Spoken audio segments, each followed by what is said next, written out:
Kroniky bývajú a napokon aj sú prostým záznamom o skutkoch v čase. Čo zaváži viac? Čas sám alebo skutok, teda konanie a jeho výsledok? O tom predsa žiadne kroniky nehovoria, nehodnotia. Len ponúkajú zápisy, fakty a svedectvá. Dávnejšie túto úlohu plnili hrubé folianty a v koži viazané knihy. Dnes zodpovednosť za spoľahlivé svedectvo o skutkoch v čase majú moderné médiá. Poďte teda a pozerajte s nami Mikulášskú kroniku. Milí televízni diváci, ako sme si už zvykli na slogan, že kroniky sú dokumentom o čase, tak aj teraz chceme pripomenúť spolu s mojimi spolupracovníkmi určité aktivity mesta Liptovský Mikuláš za ostatné 4 roky. Myslím si, že je vhodné, aby sme si pripomenuli, že akým rozhodným, ale aj dôstojným spôsobom sme sa snažili o to, aby bolo naše mesto lepšie, krajšie, aby sa uplatnilo v konkurencii. Mesto Liptovský Mikuláš sa výrazne investične rozvíja. Vedenie mesta muselo pri uskutočňovaní svojich rozvojových zámerov od začiatku roku 2007 vykonávať časté doplnky územného plánu. Preto vznikla potreba vypracovať nový. Tento dôležitý dokument určuje hlavné smery urbanistického rozvoja mesta a jeho mestských častí, budovanie funkčných zón mesta a infraštruktúry. Územný plán prehodnocuje a navrhuje aj nové prepravné požiadavky v súvislosti s preložením trasy železničnej trate do polohy južne od diaľnice D1, ako aj v súvislosti s preložkou trasy štátnej cesty 1/18. Za jeden z rozhodujúcich cieľov nášho vedenia mesta sme si stanovili vypracovanie nového územného plánu mesta Liptovský Mikuláš, pretože za ostatné roky sme vypracovali x doplnkov podľa toho, aké boli potreby na rôzne aktivity rozvoja. Máme na stole pripravený návrh nového územného plánu, ktorý bude predmetom rokovania mestského zastupiteľstva čoskoro. Mnohí z vás ste sa na ňom podielali, mnohé pripomienky, temer všetky sme do plánu zakotvili. V novom územnom pláne mesta, ktorý počíta s ďalším rozvojom, nájdeme nové rozvojové plochy, či už pre individuálnu alebo skupinovú bytovú výstavbu. Zapracovali sme tam samozrejme aj naše plánované, pripravené priemyselné parky. Zapracovali sme tam nové zóny na oddych, či je to už pri brehu Liptovskej Mary alebo na sever od Stošíc, medzi Stošicami a Podbrezinami. A mohol by som takto spomínať ďalšie. Myslíme si, že pokiaľ tento územný plán bude prijatý, bude dobrým vodítkom pre všetkých, ktorí sa chcú v Liptovskom Mikuláši usadiť alebo si chcú zlepšiť svoje podmienky, či už na bývanie alebo na život, na podnikanie. Doprava. Dokáže byť kameňom úrazu množstva investičných rozvojových aktivít v trňom oku obyvateľov mesta. Preto kompetentní od roku 2007 pracovali na novom generele dopravy, ktorý výhľadovo rieši prepravné požiadavky mesta v súlade s predpokladaným rozvojom. Vypracovanie generelu dopravy bolo základným predpokladom pre návrh nového územného plánu mesta. Generel dopravy zohľadnil nápočtové požiadavky dopravy v celom meste na prijazdových komunikáciách a bol základom preto, aby sa navrhla nová, dobrá kostra dopravy pre celé mesto. Jedným z hlavných predpokladov generely bol návrh preložky štátnej cesty 1/18. Taktiež základným predpokladom bola koncepcia novonavrhovanej modernizácie železničnej trate a novej stanice. Generele dopravy okrem týchto hlavných trás jeho úlohou je aj návrh vypracovania systému parkovania v meste, systému peších zón, systému cyklistických trás a je vlastne takou kostrou dopravy a návodom preto, aby doprava v našom meste bola výhľadovo na optimálnej úrovni.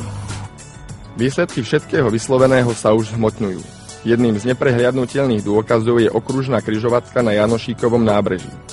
Ja by som našu okružnú križovatku, prvú veľkú okružnú križovatku v meste Liptovský Mikuláš nazval takým manželstvom, pretože samotná investícia slovenskej správy ciest avšak bez výraznej podpory mesta, bez nášho presviedčania všetkých zainteresovaných o potrebe tohto diela, ktoré sa dnes ukazuje ako veľmi výhodné, elegantné riešenie pre zlepšenie dopravnej situácie v meste, povedzme, a navyše pri našom tlaku na financovanie tohto diela práve aj v časoch hospodárskej krízy by táto križovatka, okružná križovatka pri Jánošíku svetlo sveta neuzrela.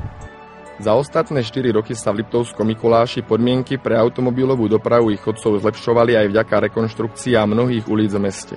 K najdôležitejším a najakútnejším patrili rekonštrukcia Nešporovej ulice, Potočnej ulice v Bodiciach, ulice Odbojárov v Demenovej, Zádvorie v Palúckej alebo ulice Riečnej v Okoličnom. V tejto oblasti nemožno nespomenúť projekt rekonštrukcia a oživenie centrálnej mestskej zóny v meste Liptovský Mikuláš. Mesto Liptovský Mikuláš sa snaží využiť všetky možnosti na čerpanie eurofondov na svoj rozvoj. Samozrejme, niekedy sme úspešnejší, niekedy menej úspešní, ale projektov, ktoré sme pripravili, je strašne veľa. Jedným z nich je aj projekt rozšírenia centrálnej mestskej zóny o 3 ulice, Školská, Štúrova a Tranovského a čiastočná úprava samotnej centrálnej mestskej zóny, ktorá už čaká na svoj čas. Tento projekt je schválený, máme rozhodnutie ministra výstavby a regionálneho rozvoja, čakáme na podpis zmluvy o nenávratnom finančnom príspevku. Dúfajme, že sa aj dočkáme a že čoskoro sa začne s touto rekonštrukciou. Všetko so všetkým súvisí. Viac aut potrebuje viac ciest a neodškriepiteľne aj viac parkovacích miest. Parkovanie je v súčasnosti problém všetkých slovenských miest. V Liptovskom Mikuláši sa samospráva zamerala na najbolestivejšie miesta a od roku 2007 zrekonštruovali a postavili už 200 parkovacích miest. Okrem parkovania v centre, ktoré mesto výhľadovo rieši aj v generele dopravy plochami pre budovanie parkovacích domov, je veľkým problémom najmä parkovanie na sídliskách. Na týchto sídliskách sme sa snažili začať s realizáciou projektu regenerácie, ktorého základom sú parkoviská, parkovacie odstavné plochy. Vybudovali sa parkoviská na Podbrezinách, na ulici Kemy, v centre mesta, na Komenského, na Ilemnického ulici, taktiež na nábreží Aurela Stodolu a budeme pokračovať v tejto koncepcii budovania parkovacích miest v meste.